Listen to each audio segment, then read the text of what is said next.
अब हम देखते हैं अफगानिस्तान वॉर के बारे में। देखिए, अफगानिस्तान वॉर में हमें मेनली जो देखना है वो है सोवियत इंटरवेंशन, यानी कि 1978 से और 89 तक जो सोवियत यहां पर रहा, हमें मेनली उसे स्टडी करना। हम देखते हैं कि ये सब कैसे होता है। देखिए, अफगानिस्तान के अंदर एक पार्टी थी, people's democratic party. Later on ये स्प्लिट हो गई दो पार्ट्स में। एक तरफ थी पीपल्स पार्टी और एक तरफ थी बैनर पार्टी।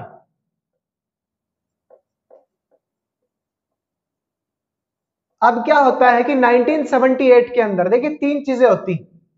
एक होती है राइट विंग, आप अपनी बुक में पढ़ेंगे सेकंड चैप्टर के अंदर, politics in India since independence. एक होता है सेंटर और एक होता है लेफ्ट।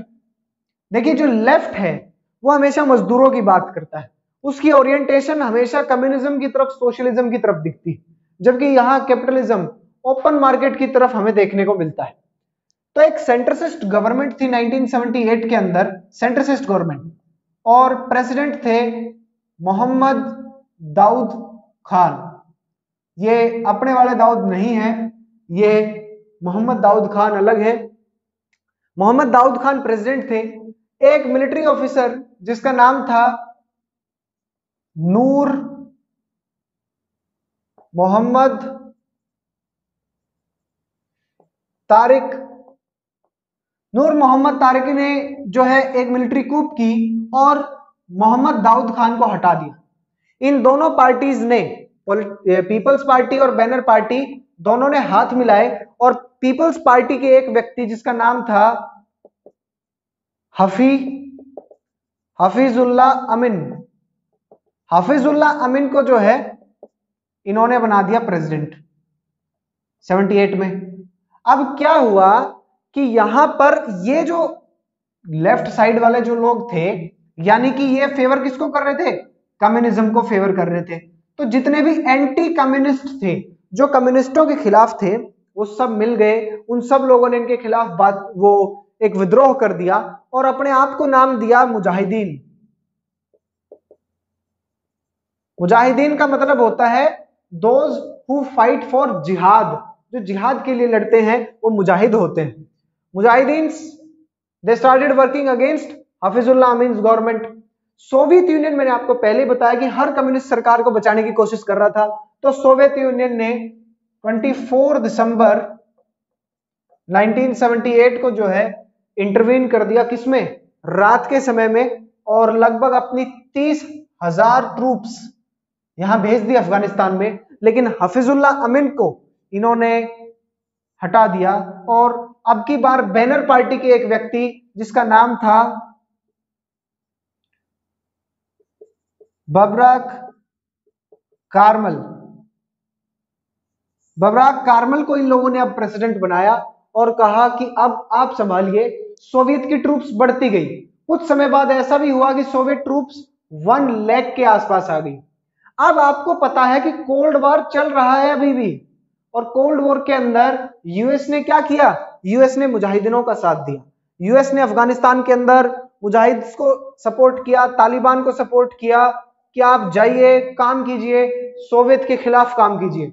जब सोवियत के खिलाफ काम होने लगे तो बहुत सारी इनोसेंट जाने भी गई।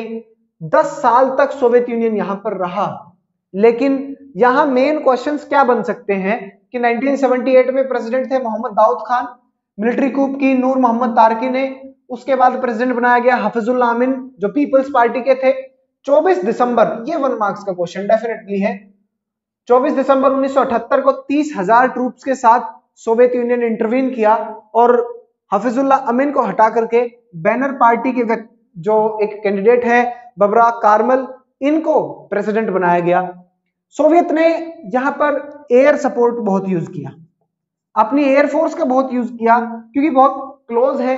अब ऐसी सिचुएशन में मुजाहिद जहां भी होते थे, इनकी हवाई जहाज आती और बम्बारमेंट करके चली जाती। तो अमेरिका ने इनको कहा, जो आप मूवीज में देखते हैं कि आप शोल्डर के ऊपर रखिए और ये एंटी एयरक्राफ्ट मिसाइल्स हैं, आप दाग दीजिए उनके ऊपर। तो ऐसे में सोवियत एयरफोर्स को बहुत नुकसान उन्होंने किया। इनको मिलिट्री सपोर्ट, इकोनॉमिक सपोर्ट, हर तरह की सपोर्ट यूनाइटेड स्टेट्स ने दी। किस लिए दी? कि वो यूएसएसआर को काउंटर करना चाहते थे। धीरे धीरे सिचुएशन यूएसएसआर के हाथ से जाने लगी, क्योंकि यहां पर एक सबसे बड़ी चीज जो थी वो थी गुरिल्ला वॉरफेयर। आपको याद हो अगर अपनी क्लास 10th वियतनाम, तो वियतनाम में क्या था? अमेरिका वियतनाम में फंस गया, क्योंकि गुरिल्ला वॉरफेयर, वहां की सिचुएशन का अमेरिका को पता ही नहीं, और अमेरिका लड़ रहा है वियतनामियों से। अब वियतनाम के लोग अचानक से आते, उनको दबोचते और मार देते। यही गुरिल्ला वॉरफेयर कहां पे हो गया? यहां पे। अब सोवियत यूनियन निकलना चाह रहा है, लेकिन अमेरिका निकलने नहीं दे रहा। बट एट लास्ट 15 फरवरी 1989 को जो है वापस सोवियत यूनियन ने अपनी ट्रूप्स को विड्रॉ कर लिया। तो ये कुछ फैक्ट्स हैं इसके अंदर जो हमें देखने हैं। अफगानिस्तान वॉर 1978 से 1992 तक चली, आपको याद रखना है। उसके बाद यहां पर अनस्टेबल गवर्नमेंट्स रही हैं, लेकिन वो हमारे काम की नहीं है। हमारे लिए जो 1 मार्क्स के फैक्चुअल क्वेश्चंस बनेंगे वो इनमें से ही आएंगे। अब हमें 2 गल्फ वॉर स्टडी करनी है, और गल्फ वॉर आप जब पढ़ेंगे, पहले चैप्टर 3 में थी यूएस हेगमनी में, लेकिन वो इसके अंदर मर्ज कर। अब हम गल्फ वॉर्स को स्टडी करेंगे। देखिए दोनों ही वॉर इराक से रिलेटेड है। फर्स्ट गल्फ वॉर में क्या होता है कि 2 अगस्त 1990 को इराक कुवैत के ऊपर कब्जा कर लेता है, अटैक करता है। 6 घंटे के अंदर पूरे कुवैत पे कब्जा कर लिया।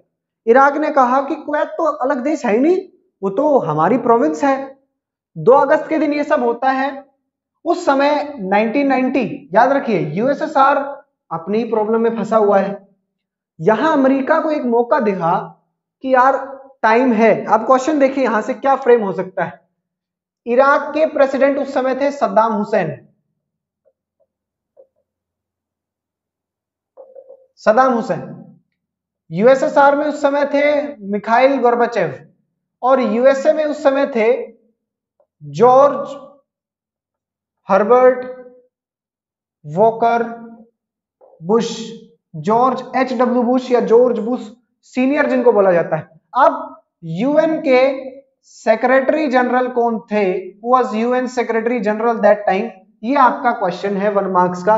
ये आप आइडेंटिफाई करें, पता करें कि कौन थे, और आप कमेंट सेक्शन में मुझे बताएं भी अगर आप पढ़ रहे हैं सच में। यूएन के अंदर जनरल सेक्रेटरी कौन थे? यहां इस तरह के क्वेश्चन फ्रेम होते हैं। अब यूएस को लगा कि यार यही मौका है दुनिया को ताकत दिखाने का। यूएसएसआर अपनी प्रॉब्लम्स में है, अगर मैंने सद्दाम को रोक दिया, मैंने अपनी पावर दिखा दी वर्ल्ड में, तो मजा आ जाएगा। क्योंकि एक मैसिव डिफीट देख चुके थे ये लोग, कहां? वियतनाम में। तो अब इन्होंने क्या किया, ये यूएन में गए। यूएन में चिल्ला चिल्ला के कहा कि सर ये देखिए क्या हो गया है, दुनिया बर्बाद हो जाएगी। तो यूएन ने कहा कि अगर 15 जनवरी 1991, अब यूएन का फंक्शन यहां से समझ में आएगा। यूएन के अंदर एक ऑर्गन है United nation security council. Security council पूरी दुनिया में पीस मेंटेन करती है, किसी कॉन्फ्लिक्ट को लड़ाई में होने से रोकती है, और लड़ाई हो जाने पर जो वॉर करने वाला है, जिसकी गलती है, उसके खिलाफ स्टेप उठाती है। उन्होंने कहा कि 15 जनवरी तक अगर इराक वापस नहीं निकला तो ठीक नहीं होगा। यूएस ने और बाकी कंट्रीज ने सऊदी अरेबिया को चुना। सऊदी अरेबिया के अंदर सबने अपने मिसाइल्स, अपने एयरक्राफ्ट, अपनी ट्रूप्स, टोटल ट्रूप्स थी 6,60,000, और इसमें से 4,30,000 तो केवल यूएस की थी, प्लस में 1,300 एयरक्राफ्ट यूएस के थे। और इस पूरी की पूरी कोलिशन आर्मी को लीड कर रहे थे यूएस के जनरल H. नॉर्मन सिजवारकोप, ये इसको लीड कर रहे थे। यूएस की हेगमनी का ये भी एक एग्जांपल देखने को मिला। 17 जनवरी को उन्होंने अटैक शुरू किया। सद्दाम हुसैन ने कहा कि mother of all Wars, mother of all Wars की सारी लड़ाइयां इसके सामने फीकी पड़ जाएंगी। इराक इतनी हिम्मत से लड़ेगा कि अमेरिका के दांत खट्टे हो जाएंगे। लेकिन अमेरिका ने जो इनके साथ किया वो बहुत बुरा हुआ। ये लोग हार गए, बहुत जल्दी हार गए ये लोग, और ये 1992 में ही वहां से निकल गए। यहां इसे ही बोला जाता है न्यू वर्ल्ड ऑर्डर कि अब यूएस ने अपनी पावर शो कर दी। यहां इसको और नामों से भी जाना जाता है, जिसमें है स्मार्ट वॉर, क्योंकि यहां पर स्मार्ट बॉम्ब्स का यूज हुआ। इसको बोला जाता है कंप्यूटर वॉर, इसको बोला जाता है वीडियो गेम वॉर, इसको बोला जाता है टेलीविजन वॉर, क्योंकि इसकी कवरेज बहुत ज्यादा वाइड स्प्रेड कवरेज इसकी देखने को मिली। अब क्वेश्चन है आपके लिए, स्मार्ट वॉर क्यों बोला जाता है, कंप्यूटर वॉर क्यों बोला जाता है, वीडियो गेम वॉर क्यों बोला जाता है, टेलीविजन वॉर क्यों बोला जाता है, ये भी आप कमेंट सेक्शन में बताएंगे। इसी तरह के इन्हीं क्वेश्चंस को बोला जाता है बिटवीन द लाइंस। आपको ये तो पता है 1990, ये सब तो डेट्स हैं, यहां से क्वेश्चन आता है। अब इसके बाद देखा जाए तो एक फायदा देखने को मिला कि जर्मनी,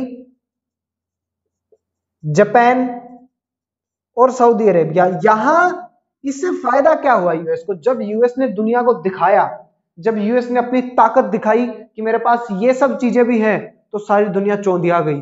अच्छा, ये सब चीजें तो हमने कभी सोची ही नहीं थी। तब वो कहते हैं हमें भी दे दो। तो अब आपको लेना है तो मनी, पैसा, तो यूएस ने जितना पैसा यहां बहाया नहीं, उतना अपना हथियार बेच बेच के यूएस ने कमा लिया। अब इसका उल्टा होता है इराक इन्वेजन में। देखिए यूएस क्या करता है, यूएस एक वर्ड है रोग स्टेट्स। रोग स्टेट्स की एक खास बात है, यूएस कहता है ये वो स्टेट्स हैं जो पूरे वर्ल्ड में टेररिज्म फैलाती है, और उनके अकॉर्डिंग इसमें केवल 3 ही है, ईरान, इराक और नॉर्थ कोरिया। और पाकिस्तान तो अमन और शांति का काम करता है, वो तो आतंकवाद फैलाता ही नहीं है, उसके यहां पर तो कोई आतंकवादी है ही नहीं, वो तो शरीफ लोगों का मुल्क है, वो तो केवल भाईचारे में विश्वास रखते हैं। लेकिन यूएस के अकॉर्डिंग ये 3 रोग स्टेट्स हैं। अब यूएस ने गड़बड़ क्या थी कि सद्दाम हुसैन एक्चुअली में एक सीआईए एजेंट ही थे, जिसको यूएस ने इराक की गद्दी सौंप दी। इनिशियली सद्दाम हुसैन यूएस के इशारों पर चले, पर बाद में इस आदमी का दिमाग खराब हो गया, इसने दारू वारू पी होगी और गाली वाली दे दी होगी इसने। लेकिन अब सद्दाम ने इनकी बात मानने से मना कर दिया, तो सद्दाम को पूरी तरीके से इन्होंने डिफेम किया कि सद्दाम लोगों के खिलाफ काम कर रहा है, लोगों को मार रहा है, इज ए डिक्टेटर।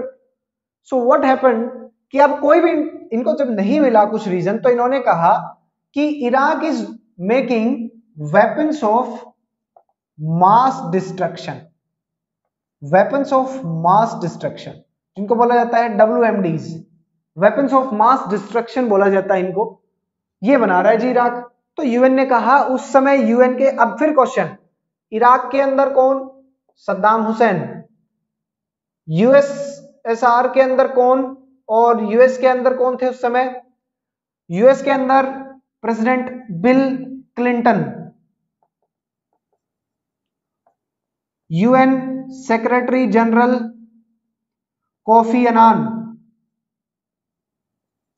यूएसएसआर में कौन थे उस समय, चलिए मैं आपको बता ही देता हूं। ये तो आपको पता ही है कि 2000 से लेकर अब तक केवल एक टर्म को छोड़ दिया जाए तो बीच में दिमित्री मेडवेडेव राष्ट्रपति बने, लेकिन वहां कुछ चल ही नहीं रहा है। तो उस समय यूएसएसआर के अंदर थे व्लादिमीरोविच पुतिन, जिनको आप व्लादिमीर पुतिन के नाम से जानते हैं, व्लादिमीर पुतिन वहां थे। अब 19 मार्च की डेट आपको याद रखनी है, 19 मार्च 2003।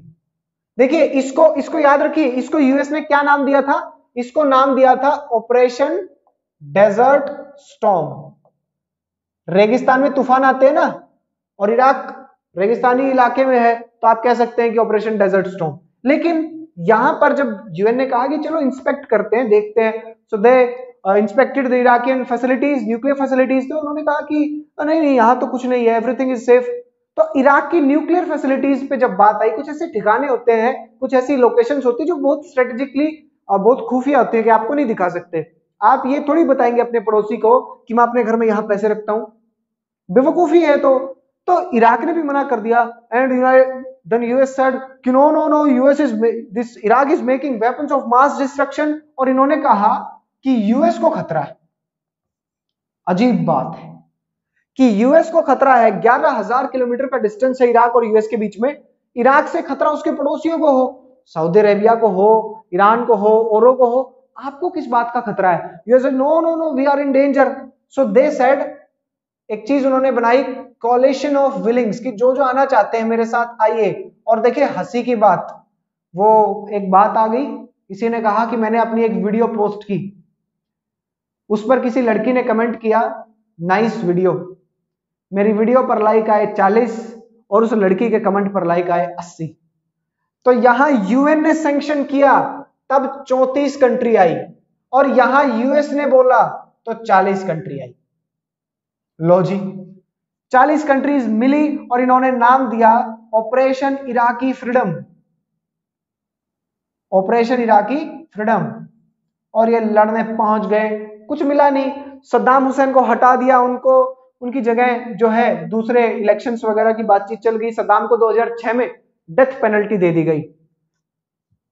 लेकिन यहां यूएस का ही लॉस हुआ, लगभग 50,000 इराकी सिविलियंस मारे गए, इराकी सिविलियंस की डेथ हो गई, 3,000 के आसपास यूएस के सोल्जर मारे गए। और फिर यूएस में डिमांड उठने लगी कि हम बाहर नहीं लड़ने जाएंगे। और फिर बराक ओबामा ने कहा कि यस यू आर राइट, अगर मैं प्रेसिडेंट बनता हूं तो मैं बाहर नहीं लड़ने भेजूंगा। एंड पीपल वर लाइक क्यों my saviour, so they voted for mister Barack Obama, he became the president. So ये चीजें थी इन दोनों गल्फ वॉर में। चैप्टर थोड़ा सा बड़ा दिखता है, इसको आप पार्ट्स में डिवाइड कर लें, एक दिन आप अपनी बुक को स्टडी कर लें, सेकंड डे आप अफगानिस्तान वॉर, सीआईएस और ये जो है गल्फ वॉर, इनको स्टडी कर लें। अब एक ही टॉपिक इसमें बचता है जो है अरब स्प्रिंग, उसको ध्यान से समझिएगा आप, वहां से 1 मार्क्स के बहुत से क्वेश्चंस आपके सामने आए। बहुत ही कंफ्यूजिंग टॉपिक, देखिए बहुत ही कंफ्यूजिंग यहां पर हो जाता है अरब स्प्रिंग, क्योंकि सीबीएसई ने एक बहुत ही क्लियरली लिखा है कि आपके लिए प्रेस्क्राइब्ड बुक्स एनसीईआरटी की दोनों किताबें plus additional matter that is given on CBSE site. बहुत सी चीजें पढ़ाई जा सकती हैं, लेकिन जहां सीबीएसई ने मैटर दे दिया, जहां गिवन है, अफगानिस्तान वॉर गिवन नहीं थी, सीआईएस गिवन नहीं था, वहां अलग बात थी, लेकिन जहां गिवन है कितना, उसका मतलब है कि उतना ही। अरब स्प्रिंग दे दिया मतलब इतना ही आएगा जो वहां पे है, लिटिल बिट जो उसमें एडिशनल चीजें हैं वो हम देखते हैं। देखिए अरब स्प्रिंग क्या है, Arab spring is a series of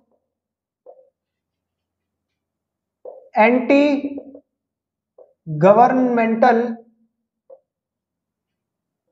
protests in Middle East in early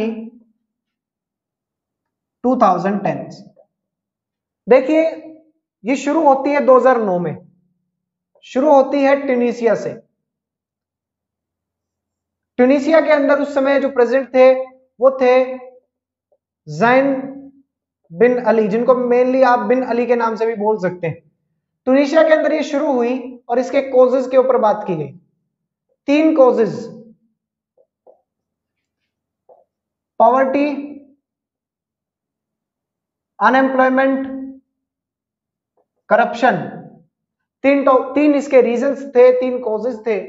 लेकिन धीरे धीरे अब आप देखेंगे ट्यूनीसिया के अंदर हुआ और फिर लीबिया के अंदर हो गया, फिर सीरिया के अंदर हो गया, ऐसे हो के ये सब चीजें कैसे हो गई कि ये अगेंस्ट डिक्टेटरशिप बन गई, कि डिक्टेटर के अगेंस्ट मूवमेंट बन गया, यानी कि प्रो डेमोक्रेसी मूवमेंट्स के अंदर ये ट्रांसफर हो गई ये अरब स्प्रिंग। लेकिन इसके 3 कॉजेज ये हैं, और चौथा कॉज अगर पूछा जाएगा तो वो डिक्टेटरशिप होगा। याद रखिएगा 3 रीजन दे करके चौथा पूछ लिया जाएगा इसमें से कौन सा नहीं है। देखिए मैं एक बात हमेशा बोलता हूं, क्या पढ़ रहे हैं, क्या पढ़ना है, इससे ज्यादा जरूरी है क्या नहीं पढ़ना। मैं आपको आश्वासन दे रहा हूं, आप केवल और केवल सीबीएसई ने जितना दिया है और आपकी बुक्स में जितना है उतना करिए, उसको रिलीजियसली करिए, प्लस में आपको जो मैटर मैं यहां पे लिखवा रहा हूं उसको आप लिखिए। आप डेफिनेटली आप देखेंगे उससे पहले सैंपल पेपर्स आपके सामने आ जाएंगे। भाई मैं गलत बता रहा हूं और हो सकता है मैं गलत हूं, तो सैंपल पेपर बनाने वाले एक्सपर्ट्स में आप जब देखेंगे तो उन सबको आप चेक कर लेंगे पेपर से पहले ही दिख जाएगा आपको कि हाँ जी ये सब बातें हैं। तो सीबीएसई आपसे कुछ अलग बातें थोड़ी पूछ लेगी जो यहाँ है ही नहीं। तो बिन अली गवर्नमेंट थी। यहां क्या होता है कि एक व्यक्ति जिसका नाम है मोहम्मद बोजिजी, ये वर्ड बहुत अपने आप में बहुत इंपॉर्टेंट है। मोहम्मद बोजिजी ये एक सब्जी बेचने वाले थे और मोहम्मद बोजिजी साहब बहुत परेशान हो गए थे लोगों से। 26 साल उम्र थी इनकी और इन्होंने अपने आप को आग लगा ली और प्रोटेस्ट बुरी तरीके से यहां पर शुरू हो गया। प्रेसिडेंट बिन अली को हटना पड़ा। वही हम देखें इजिप्ट के अंदर, तो इजिप्ट के अंदर 1979 से एक ही व्यक्ति रूल कर रहे थे जिनका नाम था हुस्नी मुबारक। तो हुस्नी मुबारक साहब के खिलाफ जब प्रोटेस्ट शुरू हुए तो इनिशियली तो इन्होंने सोचा कि सब निपट जाएगा, इन्होंने फोर्स का भी यूज किया, लेकिन एट लास्ट फरवरी 2011 में इन्हें भी इजिप्ट छोड़कर भागना पड़ा। प्रेसिडेंट बिन अली को भी इजिप्ट छोड़कर भागना पड़ा। एक और जो नाम आपके सामने आया बार बार वो आता है सीरिया। सीरिया के अंदर बशर अल असद, बशर अल असद की गवर्नमेंट के खिलाफ प्रोटेस्ट हुए। यहां तो फिर पूरा माहौल ही बिगड़ गया। सब लोग यहां पर सीरिया एक तरीके से वो एक मैटर बन गया था बहुत ही बड़ा, जिसके अंदर यूएसएसआर भी रशिया भी आ गया और भी बाकी सारी कंट्रीज यहां पर कई लंबे समय तक कॉन्फ्लिक्ट रहा। इजिप्ट को देखा हमने, सीरिया को देखा। यमन के अंदर हम बात करें तो अली अब्द अल्लाह जो है यहां पर प्रेसिडेंट थे, इनके खिलाफ प्रोटेस्ट हुए और यहां पावर इनके प्रेसिडेंट की बजाय किसको दे दी गई? वाइस प्रेसिडेंट को पावर दे दी गई। लीबिया की बात की जाए, एक और इंपॉर्टेंट कंट्री जिसका नाम, देखिए मैं केवल उन्हीं के बारे में आपको बता रहा हूं जिनका नाम सीबीएसई ने दिया है। ये बिल्कुल इंपॉर्टेंट नहीं है। Hosni Mubarak is important, 1979 is important, February 2011 is important, Mohamed Bouazizi is important, Tunisia 100% important. Causes मैं आपको गारंटी देता हूं, मेरे हिसाब से अगर मैं पेपर सेटर होता, मैं जब गारंटी बोलता हूं या मेरे हिसाब से बोलता हूं इसका मतलब मैं पेपर सेटर होता, तो इस पूरे में से मैं 1 मार्क्स में जो क्वेश्चन देना होता तो मेरी फर्स्ट प्रायोरिटी कॉजेज होती। अगर मुझे 2 नंबर का काम देना होता तो दूसरी प्रायोरिटी मेरी हुस्नी मुबारक होते। लीबिया के अंदर तो आपको याद ही है मुअम्मर गद्दाफी, गद्दाफी साहब यहां थे और ये इनको भी जनता ने मारा और ये चैप्टर खत्म हो गया। देखो अननेसेसरली स्ट्रेस मतलब मैं आपको बता रहा हूं, अननेसेसरी स्ट्रेस के कारण आप परेशान हो जाते हो, पता नहीं क्या आ जाए। किसी बुक के भरोसे रहना, किसी टीचर के भरोसे रहना, अपना ज्ञान कोई भी दे सकता है, कोई फर्क नहीं पड़ता। 2 किताबें कोई भी एक्स्ट्रा पढ़ सकता है, लेकिन आपको फिलहाल कितना एक्स्ट्रा पढ़ना है। मैं हमेशा एक बात बोलता हूं, कितना एक्स्ट्रा? उतना जितना जरूरी है। कितना जरूरी है ये कैसे पता चलेगा? जब पढ़ने लगो। आपके लिए केवल इतना मैटर सफिशिएंट।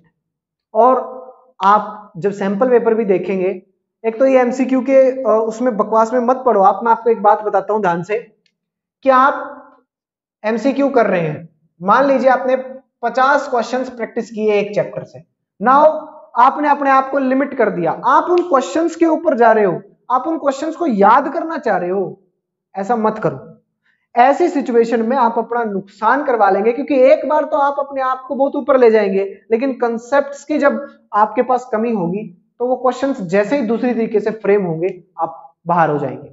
तो इसीलिए अब बहुत सारे पब्लिकेशन हाउस अपना निकालेंगे, तो उन्हीं सैंपल पेपर्स को आप करके देखें, प्रैक्टिस करें। उससे पहले 3-4 बार सिलेबस को पढ़ लें, रिवाइज कर लें, क्योंकि आपकी लड़ाई 99 की ना पहले थी, ना अब है और ना होनी चाहिए। आप केवल और केवल 100 के लिए पढ़ रहे हैं। मैं इससे नीचे नहीं सोचता। 100 मतलब 100। तो मैं आपसे यही रिक्वेस्ट करूंगा कि आप पढ़ें। इंस्टाग्राम का लिंक दिया हुआ है, उसके ऊपर आके आप पूछ सकते हैं, कोई बात है कमेंट्स में पूछ सकते हैं। मैं हमेशा अवेलेबल हूं जब आपको जरूरत चाहिए, आपको मदद चाहिए।